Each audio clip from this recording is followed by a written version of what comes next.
Hey, it's Bo Bridgewater here, and I guess you're watching this video because you just typed in, I want to be a bartender. Well, once upon a time, I wanted to be a bartender too. I'm actually speaking to you now as someone with over a decade as a bartender. I've been 17 years in the food service industry. I had a great time uh, holding that position. I'm trying to think, exactly. If you type in, I want to be a bartender, like, most likely you're not a bartender right now. So let me share with you a little bit about my story, where I came from and how I became a bartender.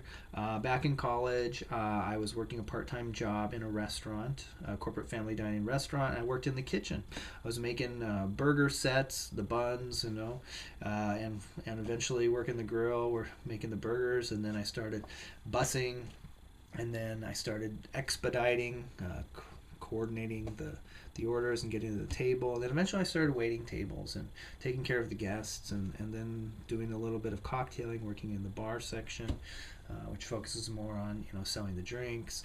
And ultimately, I got exposed to opportunity to become a bartender. And it was a daytime shift first, and so it was a gradual progression. And a lot of times you're working in corporate family, like if you want to go to any of the franchise restaurants, you're going to need to get your foot in the door.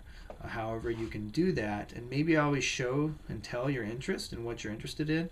Now, if it's always bartending, but more than likely, they're not going to get thrown into bartending because it's a business, and they need to have people with experience who know what they're doing, who can help them increase revenue and get more customers.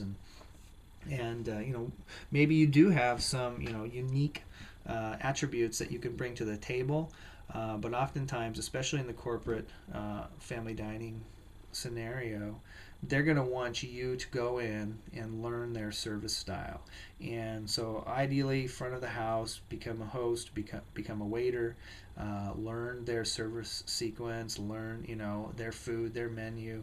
You'll also get access to learning their drinks because they're on the menu, and show your interest to getting into the cocktail area, into the bar area. Maybe become a cocktail waiter there, and then ultimately keep your eyes peeled for opportunity to jump into the bar.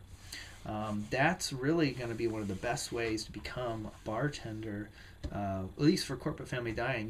You may know someone who owns a bar or owns a tavern, and they might be willing to give you the opportunity to pick up a shift here or there during the daytime when it's slow, or you can offer, say, look, I'm really interested in this. I'd like to come in and shadow, the bartender. When are the slow shifts?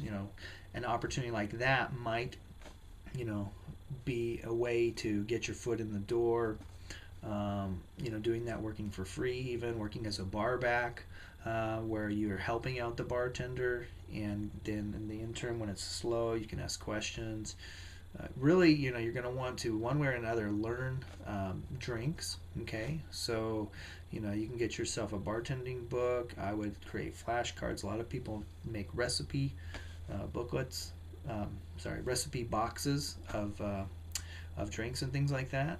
And and some people go to bartending academies so they can get like the class scenario where they're getting from a teacher and learning how to make drinks in a bar setting, as well as which are the main drinks they should be studying and learning. And all those things can help you if you want to become a bartender. I want to become a bartender.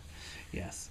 So, though, here's the reality: with bartending, you can make great money because you can work less hours and get tips. And the clincher is, are you willing to work at night?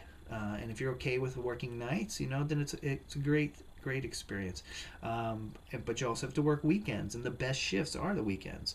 You can make the most money Friday and Saturday night because that's the busiest. The majority of people that are working Monday through Friday 9 to 5 get off. They have their weekends off, and so they want to go out on the weekends, and that's when bars and restaurants with bars need the most staffing to be able to take care of the most guests. So the downside to that is that you can really sacrifice time with your friends and family working in the bartending industry, the restaurant industry. And personally, that can add up. So I just after many years of doing it, I finally needed to find a different way so I could spend more time with my family and friends and really break out. And I found a group of people that were working online and having a great time and doing really well, and I plugged in with them, and it's just been a phenomenal experience. I actually have a link to my website in the description, and you can go check it out if you want to. You're going to find group of people that we've worked with and that we've helped, as well as a video that shows what we do. And I can tell you that it's been nothing less than amazing. It's changed my life completely. We've been able to travel more, go on more vacations. I don't have to ask for time off.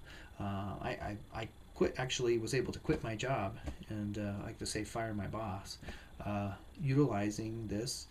And it's definitely something that I like to share with people, because I know, coming from the food and service industry, that there's a lot of people doing that who are very smart and entrepreneur minded and just looking for a better way, that they don't have to be so controlled by their job. And so if you're at all interested, go ahead and click that link and go check it out. And you know you'll get to see what we've got going on there and see if it's something for you. So I do appreciate you watching this video, and take care. Make it a great and prosperous day.